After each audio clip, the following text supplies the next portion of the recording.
My beloved child, stop right where you are. I know what your body has been going through. I know the weight of waking up each morning and feeling the familiar heaviness of sickness settle over you before you have even opened your eyes. I know what it is like to have your world shrink to watch others move freely through their days while you are limited, confined, exhausted in ways that healthy people cannot fully understand. I know the particular loneliness of suffering that is invisible to others, the pain that does not show on the outside, but consumes you from within. And I know the suffering that is very visible, that has changed the way you look, the way you move, the way others see you. I see all of it. Every form, every shape, every degree of what you are carrying in your body right now. You did not arrive at this message by accident. I called you here, not because I want to give you empty promises or tell you that, if you only had enough faith, your symptoms would disappear. I am calling you here because I have something real to say to you, something that goes deeper than a quick fix, something that will touch the place where your greatest fear lives. And your greatest fear is not just the pain itself, as real as that pain is.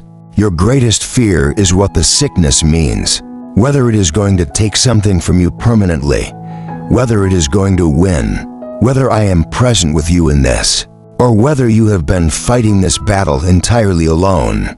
So let me begin with the most important thing. You are not alone.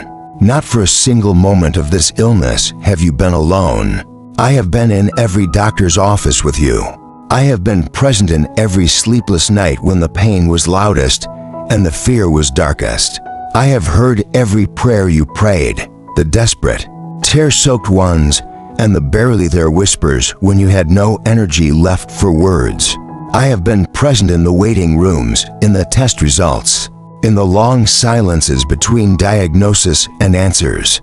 I have not looked away from your suffering for a single second, and I am here now, leaning in close, speaking directly into the middle of everything your body is going through, because I am the God who heals and you are the child I love. I need you to stay with me for the next few minutes.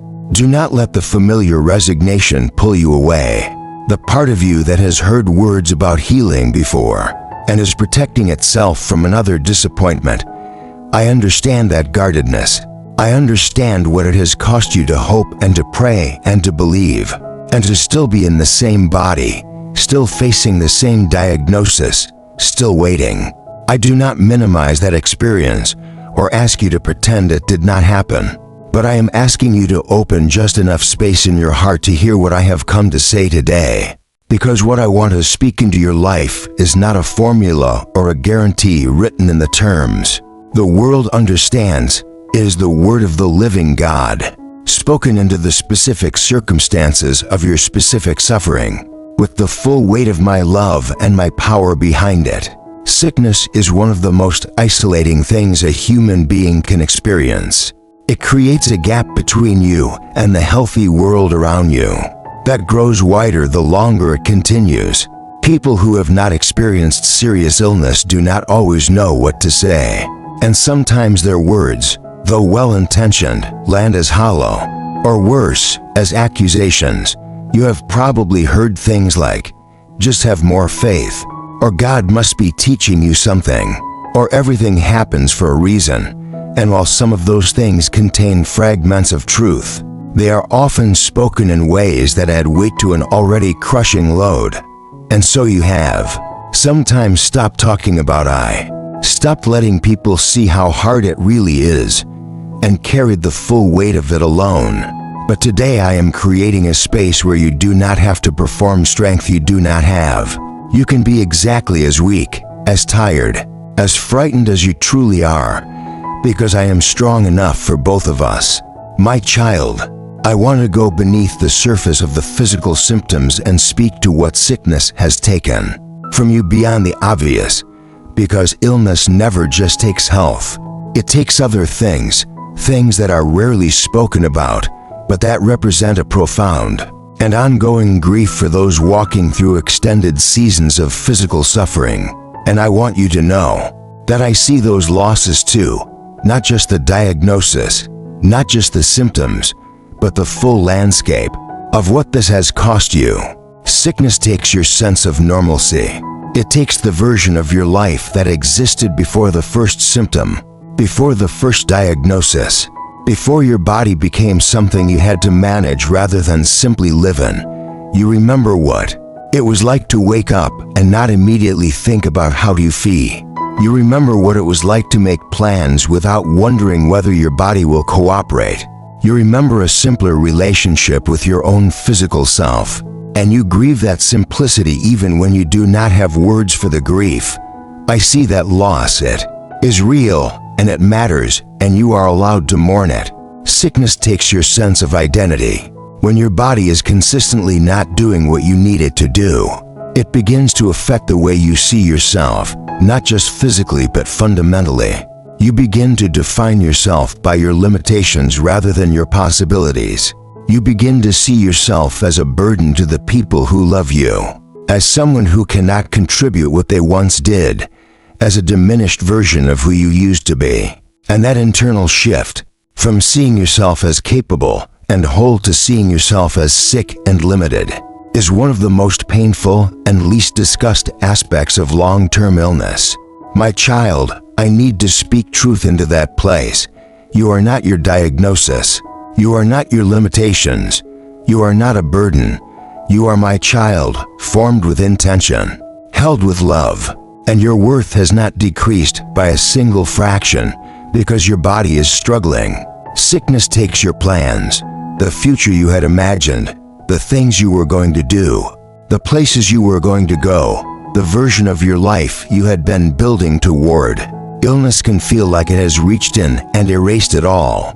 Dreams deferred or abandoned, relationships strained by the demands of your condition, career paths altered or closed off, financial stability shaken by medical costs and lost income. The life you thought you were going to live feels like it has been replaced by something smaller, harder, and more constrained. And the grief of that, of the life you are not living, runs parallel to the physical suffering, in ways that are exhausting to carry. Sickness takes your faith in the way you understood it. This is perhaps the most tender loss of all, and the one most rarely spoken about honestly.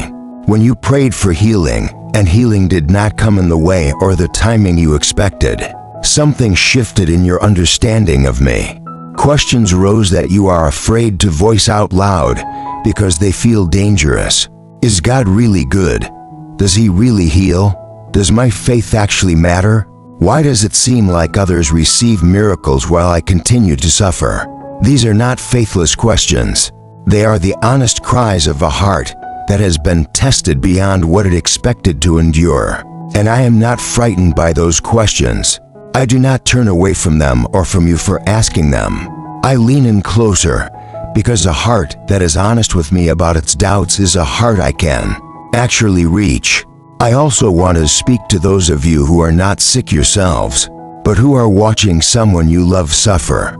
The caregiver who is exhausted and frightened and doing everything in their power, and still feeling helpless. Your suffering is real too. Your fear is real.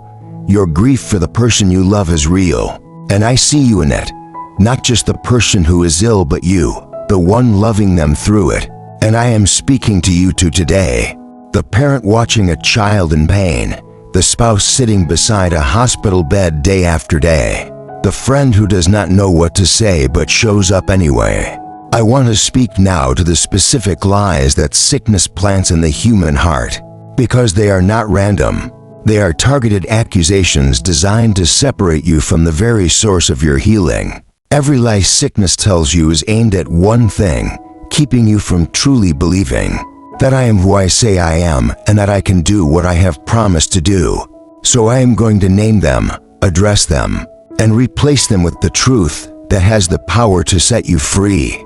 The first lie sickness tells you is that your body is your enemy, that the very vessel I designed to carry you through this life has turned against you, betrayed you, failed you, and so you develop a relationship with your own body that is characterized by frustration, anger, shame, and distrust. You fight against it, resent it, are ashamed of it, and distance yourself from it. But my child, Your body is not your enemy. It is fighting for you even in its weakness. It is doing everything it can with what it has, and it is the vessel I chose to house your spirit in, not a mistake, not a punishment, but a sacred and chosen home for the life I breathed into you. I want to restore your relationship with your own body, to replace the war with a kind of compassionate attention that cooperates with the healing I am bringing rather than adding the burden of self-rejection to an already heavy load. The second lie is that you are sick because you did something wrong, that your illness is a punishment, a consequence, a divine judgment on your failures. This lie is ancient and it is cruel, and I want to dismantle it completely. My disciples asked me about a man who had been blind from birth who sinned, this man or his parents, and I told them plainly neither. Sickness is not always a verdict. It is not always a consequence. It is often simply the reality of living in a broken world with bodies that are subject to the brokenness of creation. That does not mean I cannot redeem it, cannot use it, cannot work powerfully in and through it. I absolutely can, and I do. But the starting point is not your guilt. The starting point is my love. And my love is not contingent on your perfection. It is the very thing that reaches you in your imperfection and says, I am here, and I am for you. The third lie is that healing is only physical, that if you are not experiencing a complete and dramatic reversal of your physical symptoms, then healing is not happening. But my child, I am the healer of the whole person, body, soul, and spirit, and sometimes the most important healing I do is invisible to the eye, the healing of fear, the healing of the relationship between you and your own body, the healing of shame, the healing of the beliefs that were broken by suffering, the healing of your capacity to receive love and help from others, the healing of your understanding of who I am. These are not lesser forms of healing. They are often the foundation without which physical healing cannot be sustained or even fully recognized. When it comes, I am doing a work in you that goes deeper than your symptoms, and I need you to have eyes to see it. The fourth lie is that I healed people then, but I do not heal people now. That miracles were for a different era, a different dispensation, a different kind of faith than what exists in this modern, skeptical, clinical world. My child, I am the same yesterday, today, and forever. I have not changed. My power has not diminished. My willingness to heal has not expired. I am still the God who spoke and lepers were cleansed, who touched blind eyes and sight was restored, who raised the dead. I am still that God. And while I do not always move in the ways or the timing that we expect or demand, I am always moving. I am always working. I am never indifferent to the suffering of my children. And I am asking you today to refuse the lie that the age of my intervention in human suffering is over. The fifth lie, and this one is the most personal, is that your specific case is the exception, that I heal others but not you, that there is something about your particular situation, your particular faith level, your particular history with me that puts you outside the circle of those who receive my touch. You have watched others testify to healing and felt a complicated mixture of joy for them and grief for yourself, and quietly, in the back of your heart, the thought has settled, but that is not for me. My child, there are no exceptions in my love. There are no second-class citizens in my kingdom. There is no fine print that excludes you from what I have promised. You are not the exception to my goodness. You are the very one I am pursuing with it. My beloved, I want to speak now about how healing actually works, not as a formula, not as a set of steps that guarantees a specific outcome, but as a real and living process of partnership between your faith and my power. Because healing is rarely a passive experience. It is something that unfolds in the space between what I do and what you choose. And I want to walk you through what that looks like in practical, honest terms. The first thing I want you to do is bring me your honest assessment of where your faith actually is right now. Not where you think it should be, not the faith you perform for others, but the real, current state of your belief. If you are honest, many of you would say, "Lord, I believe you can heal, but I am not sure you will heal me." And I want to tell you that this honesty is not an obstacle to healing. It is the starting point of it. The Father who brought His Son to me for healing said, "I believe, help my unbelief." And I healed His Son. I did not require perfect faith. I required honest faith. Bring me what you actually have, not what you wish you had, and I will meet you there. The second part of partnering with my healing is learning to speak differently about your body and your condition. I am not asking you to deny reality or to pretend that symptoms do not exist. I am asking you to hold to things simultaneously, the honest acknowledgement of what is, and the faith-filled declaration of what I have promised. You can say, "My body is struggling right now, and I believe God is working in me." You can say, "The doctors have said this, and I know that the final word belongs to the great physician." You can say, "I am in pain today, and I am trusting the one who bore my sickness in His own body so that I could be made whole." This is not denial. This is the language of faith, and it has more power over your situation than you currently understand. The third aspect of partnering with my healing is receiving the healing. That comes through natural means without diminishing it as less spiritual. I created medicine.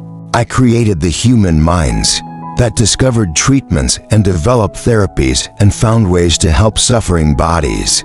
When a doctor prescribes something that brings relief, that is my provision working through natural channels. When a treatment begins to show results, that is my healing unfolding through the means I put in place. Do not despise the natural and call only the supernatural real. All healing, whether it looks miraculous or medical, comes from me. Receive it all with gratitude. Use wisdom. Honor the body I gave you by giving it what it needs. The fourth thing I want you to do is build a community of faith around your healing. Not people who will pressure you with false promises or make you feel that your continued illness is a faith failure, but people who will stand with you, pray with you, believe with you, and love you through the long and often non-linear journey of healing. Isolation is one of sickness's most powerful tools. It convinces you that your suffering makes you a burden, that no one truly wants to hear about it again, that you should keep it to yourself and manage it alone. But I designed my body, my community of believers, to carry one another's burdens. And that command exists precisely for moments like this. Let people in, let them pray, let them help. You are not meant to do this alone. The fifth, and perhaps most difficult part of this journey, is learning to trust me in the outcome, whatever the outcome is. This is the hardest thing I will ask of you, and I want to be honest about that, because there are some of you who have been praying for healing for years, and healing in the way you defined it has not come.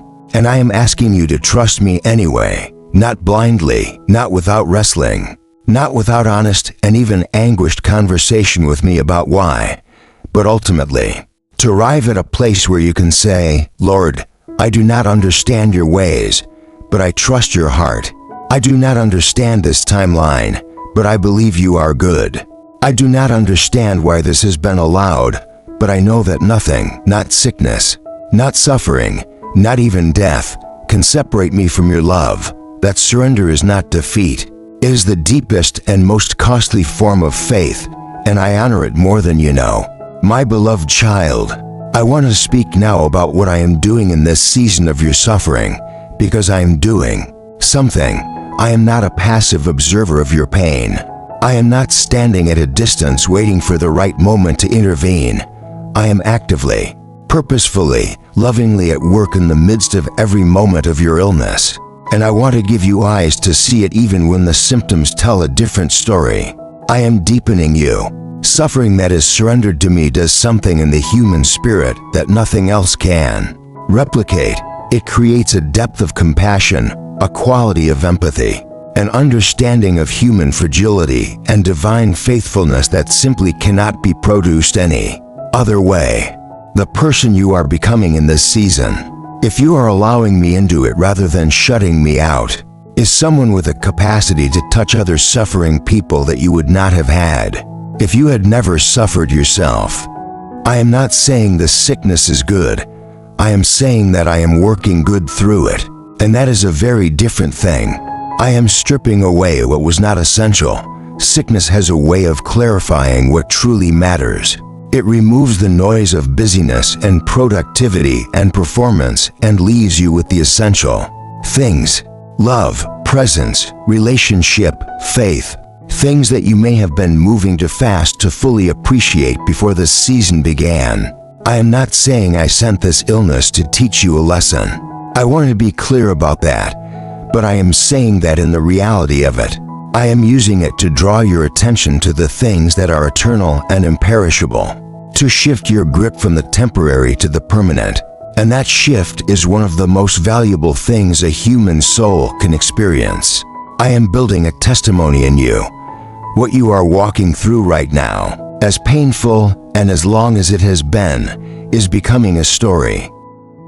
A story that will one day be the very thing that reaches another person in their darkest moment and tells them, it is possible to survive this. It is possible to find God faithful in this. It is possible to come out the other side of this with faith intact.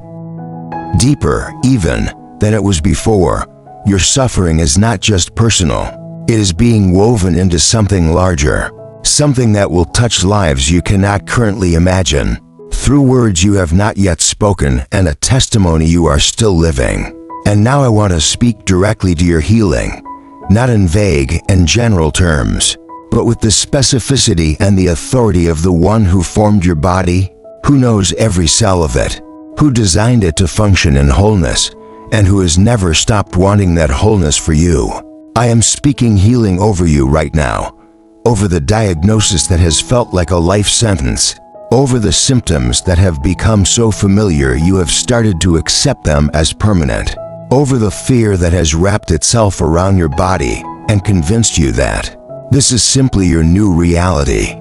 I am the God who heals, and I am speaking healing, complete, thorough, deep, and lasting, over every part of you that is broken. For some of you, the healing will come suddenly and dramatically, a moment of divine encounter that changes everything overnight. For others, it will come gradually, a slow and steady improvement that you almost miss because it happens over weeks and months rather than in a single moment. For still others, the healing will come in ways that look different from what you asked for. Not the removal of the condition, but the removal of its power over you. The transformation of your relationship with it. The discovery that you can live fully and joyfully and purposefully even in a body that is not perfectly whole. All of these are my healing. All of these are my hand at work. And I am asking you not to disqualify any of them. I want to speak now specifically to those of you who have received a diagnosis that feels like a death sentence, who have been told by doctors that the prognosis is serious, that the timeline is limited, that there is no cure for what you are facing. I do not ask you to deny what the doctors have said. I ask you to hold it alongside the word of the one who holds every breath in his hands. Doctors speak from what they can see and measure and predict based on human knowledge. I speak from complete knowledge of every dimension of your existence, physical, spiritual, eternal, and what I speak over you is life. Not just the extension of days, but the fullness of life that nothing, not illness, not suffering, not even the moment when this body is laid down, can ultimately take from you. You are eternal, and the healing I offer goes beyond the physical into the realm that no disease can touch. So I speak over you now, my beloved child, with the full authority of heaven and the full tenderness of a father who loves you beyond your comprehension. I speak wholeness over your body. I speak peace over your mind and the fear that has been living there. I speak strength into the places where you have been weakest. I speak clarity into the fog of confusion and uncertainty. I speak hope into the places where disappointment has tried to take up permanent residence. And I speak my presence, tangible, real, closer than the very breath in your lungs, over every moment that lies ahead. You are not fighting this battle alone. You have never fought it alone. And the one who is fighting alongside you has never lost. Come to me now, all of you who are weary in your bodies and in your spirits. Come exactly as you are, with your symptoms and your doubts and your unanswered prayers, and your complicated feelings about all of it. Come and let me hold what you cannot hold. Let me speak truth over what the fear has been saying. Let me be the great physician that I have always been, not just for the bodies in ancient Galilee, but for your body, today. In the specific suffering you are living through right now, I am the same God. My power is the same power. My love for you is the same love. And I am reaching out my hand to you right now and saying the same thing. I have always said to suffering people who came to me, do you want to be made well? Then come. Come to me. Let me see you, and let the healing begin.